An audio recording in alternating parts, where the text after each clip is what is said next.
अस्सलाम वालेकुम।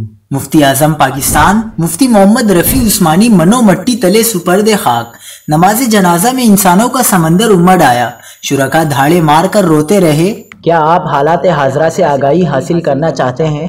खबर के पीछे छुपे असल हकाइक जानना चाहते हैं तो अभी सब्सक्राइब कीजिए जिलमिल पाकिस्तान को और साथ ही घंटी के निशान पर क्लिक कर दें।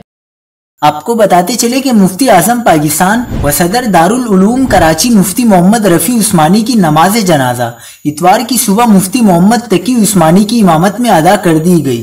मुल्क भर से हजारों उलमाए किराम और शेर व गिरदो नवा के हजारों तलबा, मौलाना फजलुर रहमान, गवर्नर सिंध समेत सियासी जमातों के रहनुमा शरीक हुए। मुफ्ती आजम पाकिस्तान मुफ्ती मोहम्मद रफ़ी उस्मानी 2 बरस तक आर्जा में मुब्तला रहने के बाद इंतकाल कर गए थे।